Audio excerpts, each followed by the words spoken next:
You're listening to the Meet the Farmers podcast with me, your host, Ben Eagle. Please remember to subscribe to the show wherever you are listening.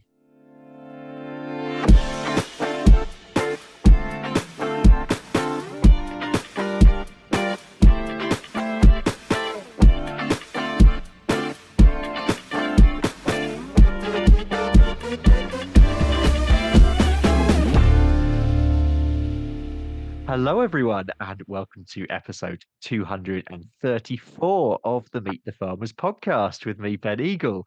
Today, we're back in the US, in the far northwest, indeed, nearly on the Canadian border, and I'm meeting a fruit farmer from Washington State.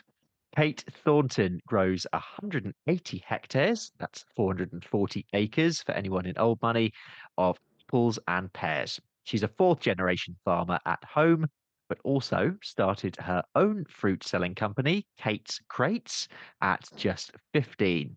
She has cleverly used social media to build her business, starting with Facebook Marketplace, and now has a huge following on TikTok, which helps in raising awareness of her brand. She recently graduated from Washington State University with a degree in marketing. Kate, welcome to Meet the Farmers. I'm really excited to have you here. How are you? How are things there? And I should say good morning. It's the end of the day nearly here. Yes, good morning. Thank you for having me on. It's going well here. We've had a surprisingly sunny week, which I really enjoy. It's about 40 degrees here Fahrenheit. It's honestly a nice break because we've had some pretty dreary weather lately. Yeah, well, I'm in the UK and it's always dreary here, so yeah, I know how you feel. Tell us a little bit about Washington State first of all, because listeners in whatever part of the world they probably won't know that much about it. So tell us a bit about it in terms of the climate, the geography, population, some basic facts. Yeah, so everyone thinks Washington State, and that's not Washington like the U.S. capital. Yeah. Washington State up in the corner of the United States. It's very known for being rainy and dreary, actually, because of Seattle's reputation. But I'm on the other side of the mountains, so there's the Cascade Mountains that divides the state, and I'm on the east side. And we actually have. I live in what we call a like arid climate, so it's very like desert. It's an alpine desert, actually, is what it's called. And so we've got a lot of like pine trees and stuff, but it's a very dry climate. We get about the same amount of rainfall as Phoenix, Arizona. Oh So not wow. a whole lot of rain. Yeah. We actually get most of our like irrigation or like moisture from snowfall. Um, and so it is a very dry climate. We get all four seasons. We get snow, we get spring, we get fall, and of course summer. And actually, in the summertime, we get temperatures of over 110 degrees Fahrenheit, and so it gets pretty dang warm. But that's also what makes great fruit. Incredible. Oh, and tell us a bit about the farm. So you're 180 hectares and your apples and pears. But yeah, give us some more info on the farm. Yeah, so 180 hectares. So about 60% of that is pears, 40% apples. So while I'm known for being the apple girl, we actually grow more pears. But Okay, this next year, I'll be focusing a little more on some pear content. So I'm excited for that. great. And in terms of family history, how the farm's changed over time, it's a family business through and through. Yeah, so of course this is America, so we're a far newer country than what you guys are used to. So I'm fourth generation. So next year we'll be hitting 100 years farming in the valley. And so my great grandpa moved over here from Virginia and started farming and moved up north to where I am. So I'm middle of Washington and 20 minutes from Canada, so very far north. But started out with about 100 acres or built into 100 acres of apples and about 100 head of cattle. And that's what like my great grandparents did. And then eventually now we're here at 180 hectares, 440 acres. Cool. And your life sort of growing up on the farm, give us a picture of that. Yeah. So I was born like in our house, like a pioneer baby. I think they're like I'm like third kid, and so they were kind of like, well, let's just do a home birth or whatever. So I've literally grown up on the farm. I came in the heat of July, my dad was doing irrigation, and the midwife was finally like, all right, you need to stay around because she's going to come at any minute. And he was all Twitter hated, worried about his crop, of course. But that's I got to have a wonderful childhood. You grow up given a little bit of responsibility every year, a little more responsibility, and so started out probably like picking rocks, working in the garden a little bit, and then moved into bigger roles like doing irrigation and things like that. So I've loved it. And I mean, you have worked away from the farm. You've told me you did an internship for a biotech firm, but have you always wanted to work on the farm? But you've obviously tried out other things. Okay, so I in middle school, so I was like, what, 13? I thought I wanted to be a physician's assistant. I thought I wanted to go into the medical field. But then Okay. I came into this like realization that I love like the country like fashion. First of all, I like Western fashion.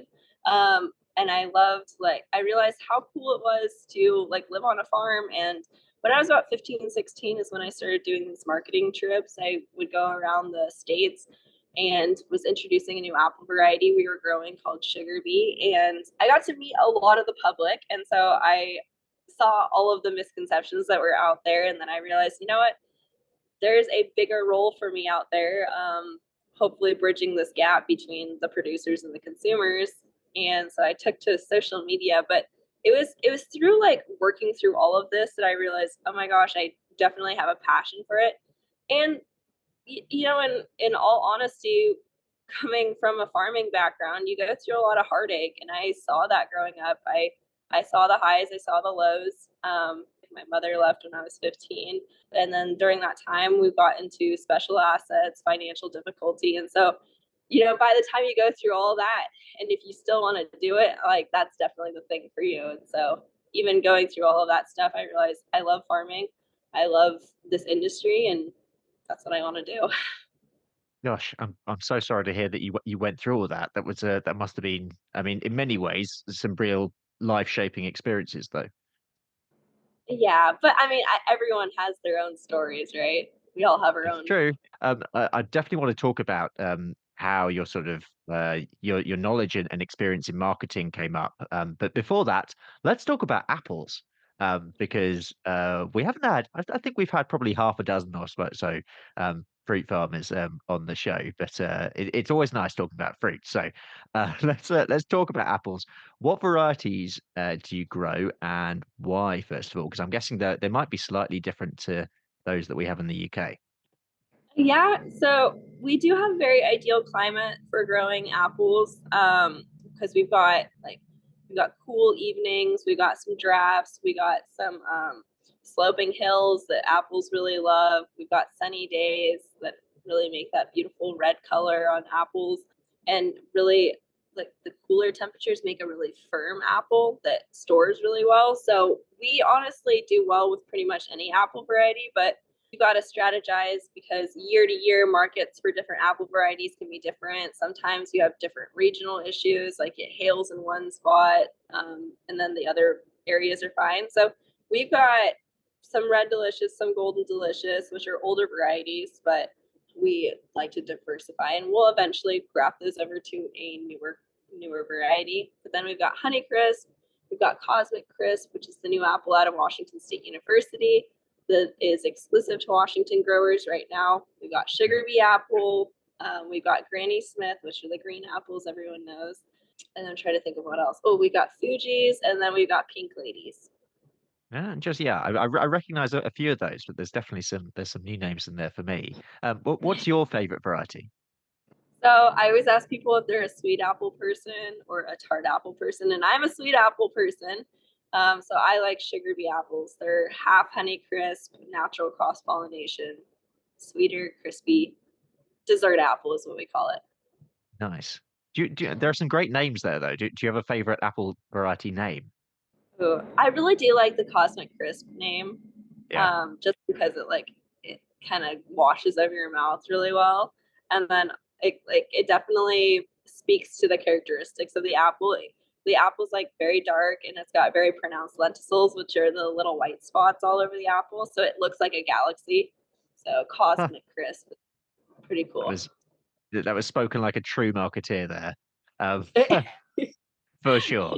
I mean, talking about that, and I mean, you've been quite entrepreneurial from quite a young age, which is clear. Tell us about your business, Kate's Crates, because yeah, you started this when you were 15, but I'm interested in sort of the idea behind it and where it came from. Yeah. So growing up, we had a few apricot trees actually that my siblings and I we like get them all picked and then pack them up and sell them at a bulk price to a grocery store about 40 miles east of us. And my older sister's about 7 years older than me. So 7 years goes by, and then it's like my turn to kind of take over this little project.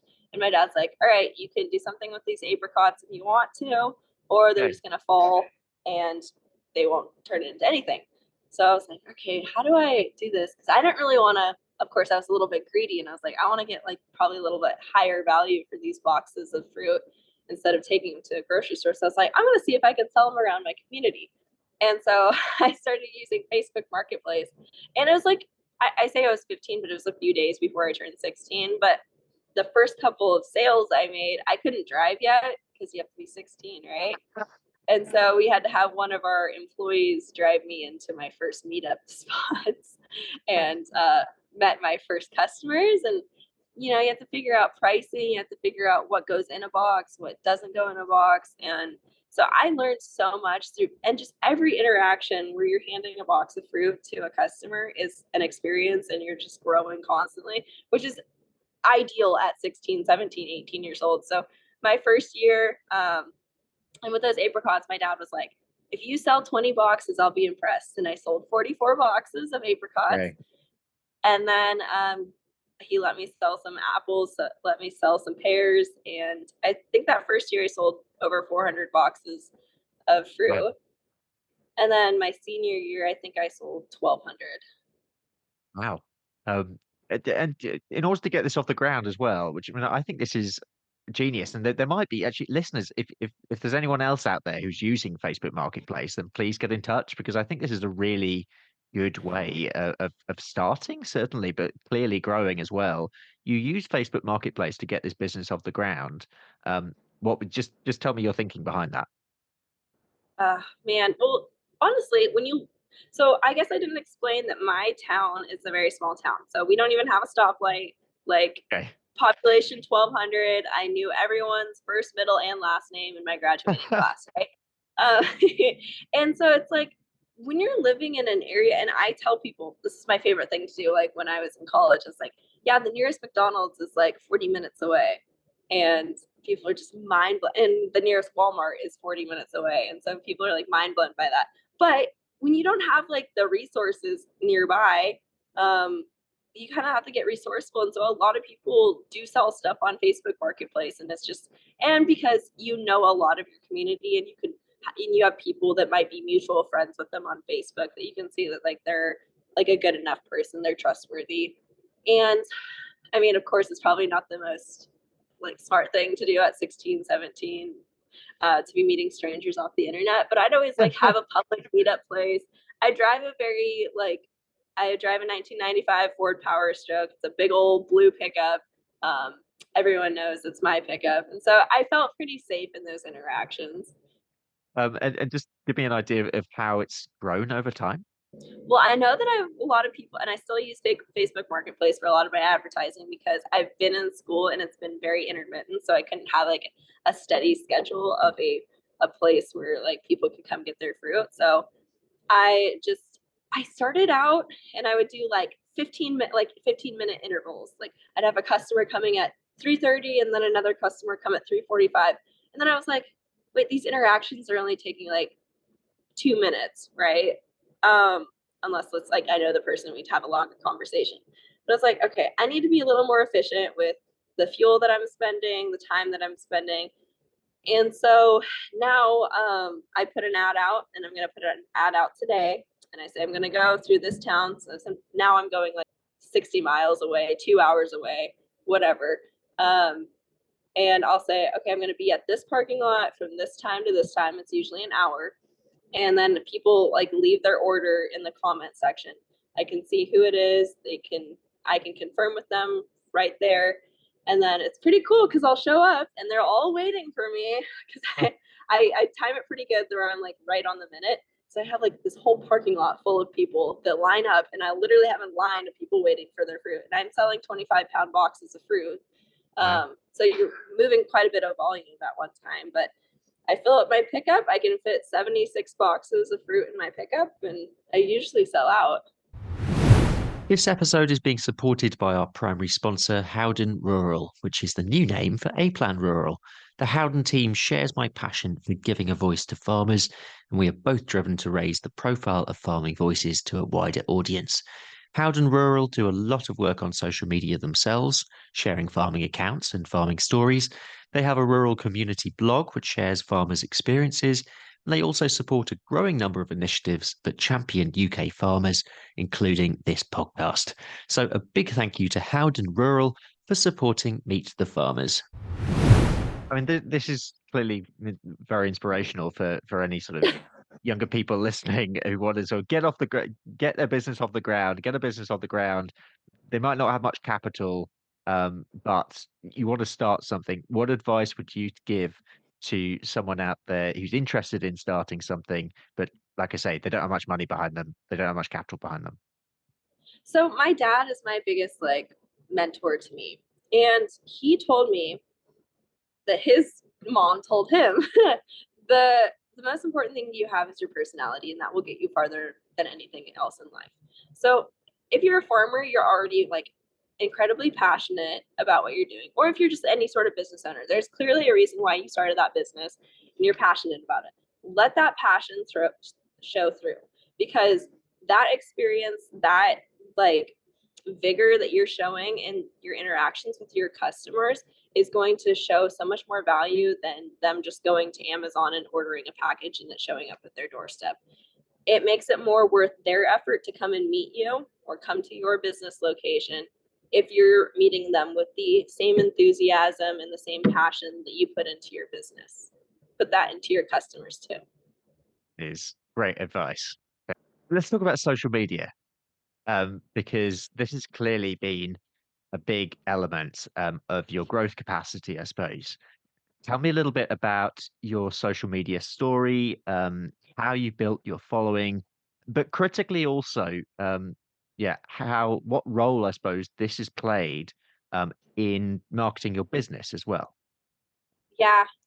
Well, so it goes back to those financial difficulty times. So it's during COVID, and so we couldn't have ag lenders come out to our farm. And so I was like, all right, how do we, because anyone who's a farmer knows that like numbers do not make sense regarding a farm. And so you have to show the other elements, like the layout of your orchard, because you're going for longevity here. You have to show your team, you have to show a succession plan. And so I was like, how do I encapsulate like our company culture into something without having them visit? So I started making videos to show our ag lenders, and they really liked it. There's something unique. And I was like, at the same time, I was doing these marketing trips and promoting this new apple. And so I heard all these misconceptions people had. So I was like, you know what? I'm just going to make videos talking about what we do, or like the, the limb rub on an apple. It looks kind of funny, but it's still completely fine to eat. People just don't know those things. And there's so much fear mongering that happens on the internet around food. And I think people just want to feel good about their food and where it comes from. And we have a great story to tell. We just haven't been telling it. And so I started making videos, and then I made some more like relatable, funny videos that like would reach wider audiences and stuff. And so had a balance in that way, and kind of just built a brand around it. And now I've been doing it for 4 years, and tying it back into like my business. Yes, it's helped with like my Kate's Crates deal, but we are still a majority commercial producer. So our fruit is still ending up in the Walmarts and the Krogers and the big retail chains.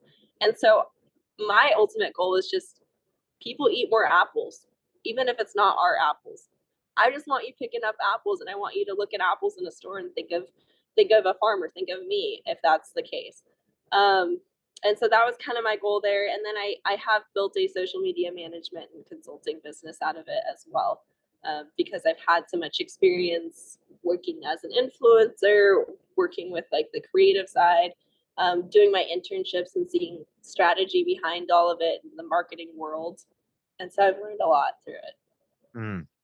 Are there any downsides? And apart from, I'm guessing it takes up a lot of time. But yeah, are there any downsides at all? I mean, You, yeah, you, I'm a pretty positive person, so I'm you like, can't, yeah, you can say no. It's fine. yeah, I mean, you get some negative comments, and you just kind of have to have like thick skin. You have to really like be grounded in who you are and not look constantly for validation. And I'm guilty of this too. Is like looking for validation from others, but you receive a comment that you're like, that's not true. And then you have to realize like this is one person seeing a 10-second video of you and making a decision and judging you based off of that. And you cannot give any merit to it.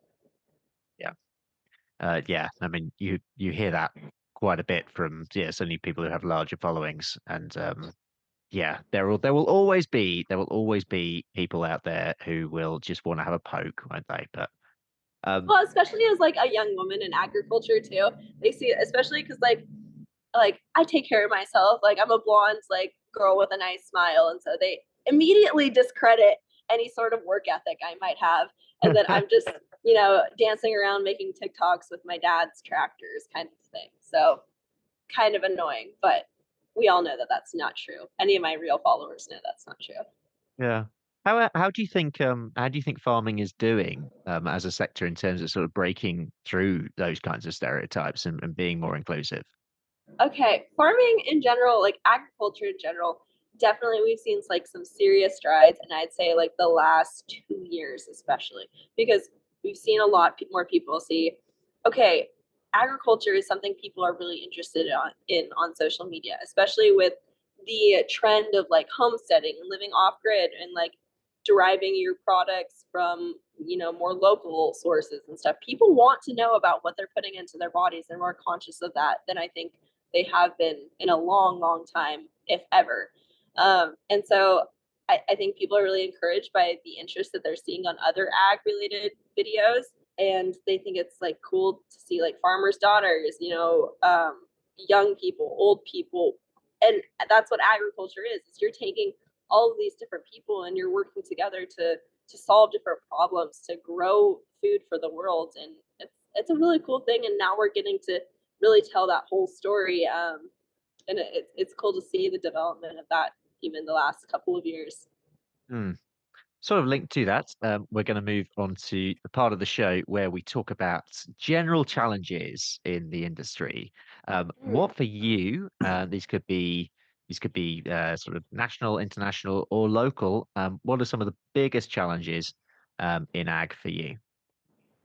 Right now, it's labor. So anyone who eats any sort of apples or pears or some other tree fruit, it's all hand picked. And then there's a lot of other labor intensive jobs that happen year round. And so we rely on a big crew of people. And in the last couple of years, we've been fortunate and able to have a consistent crew, which was a major problem before, as we had inconsistency as far as people working for us. Well, now we have contract labor, which is more consistent. But now, living in Washington State, very progressive, but good intentions do not always lead to the best decisions. And so now we, for years, have been exempt from paying overtime in agriculture because it is very seasonal. Some days, like this last week, our guys weren't able to work very much because it was raining. Now that we have some sunnier days, they want to work and work and work. Well, it's an off balance of where those hours are going. And now we've moved down to a 40-hour week and we have to start paying time and a half. Well, we're already paying over $19 an hour for our guys and providing housing, providing transportation. And so that is a huge stress on both us as the farmers and on our workers. Think about it. A lot of these farms are in rural areas. It's not easy to just pick up a second job. These are guys with 4 or 5 kids.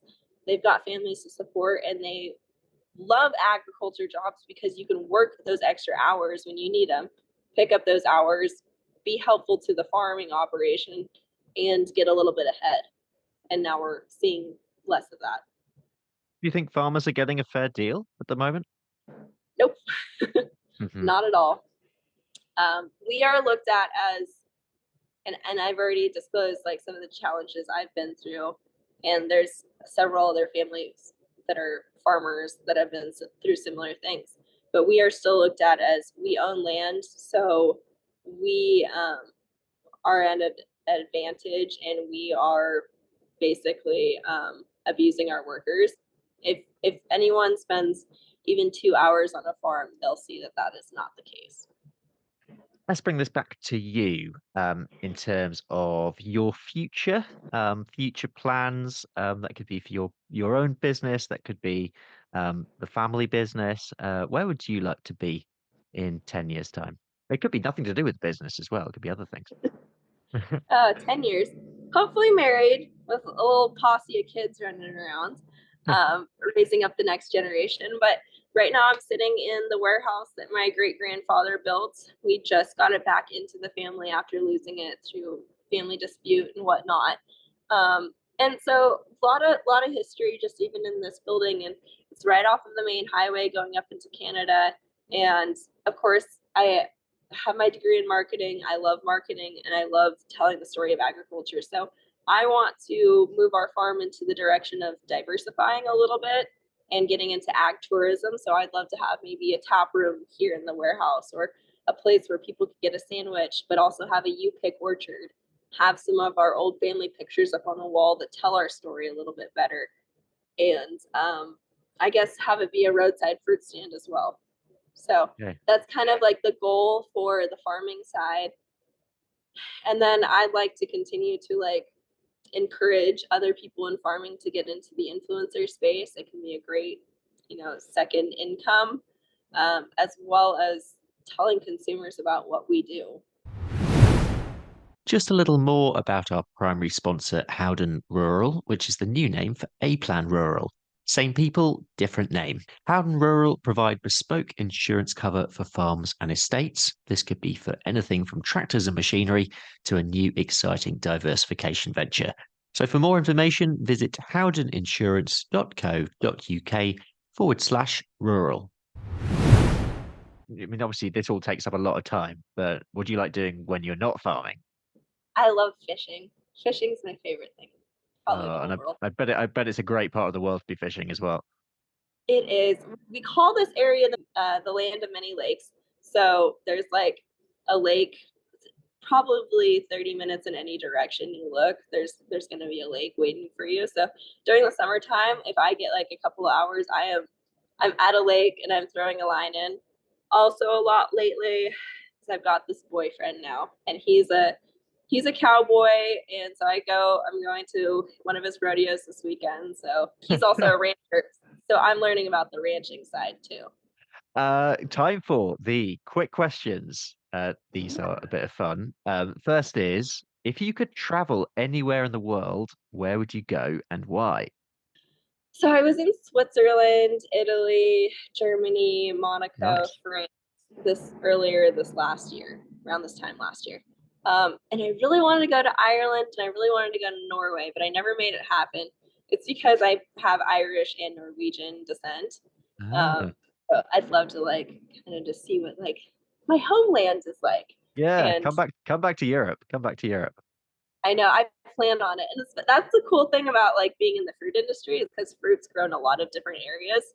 So even when I was over there, I got to go to a bunch of different farms in different countries, and I want to do more of that in the next couple of years or so.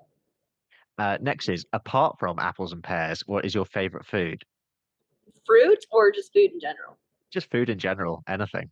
Street tacos. I love like Mexican Oh, street tacos. So bomb. Like every day in the summertime, I get tacos from our local taco truck, and I'm pretty sure they make up majority of my sales at this point. and finally, your favorite song or artist? I love like older country music artists. So Waylon Jennings, Merle Haggard, like guys from like the 70s. But Nice. Merle Haggard has like a special place in my heart. And like, honestly, it's just like a lot of steel guitar.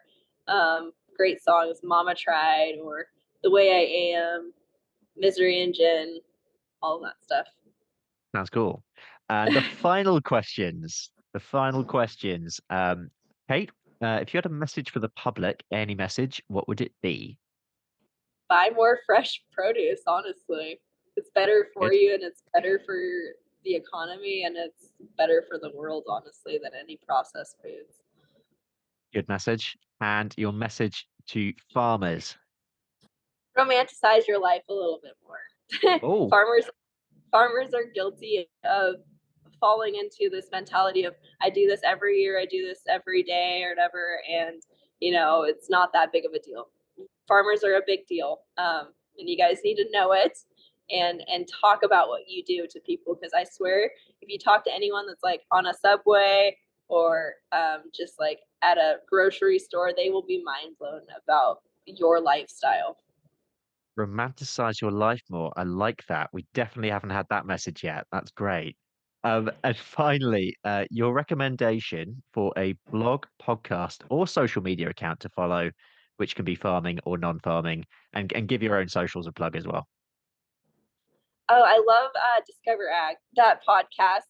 And then I also love Marketing Happy Hour, which is not ag related, but it gives a lot of insight into like what's going on in marketing right now. So those are my two favorite podcasts. And then my Instagram is Apple Girl Kate. Kate is spelled Kait. And then my TikTok is the same as well. And then I love LinkedIn too. So if you want to follow me there, Caitlin Thornton. Uh, we'll leave it there. Thank you so much. Thank you so much, Kate, for coming on.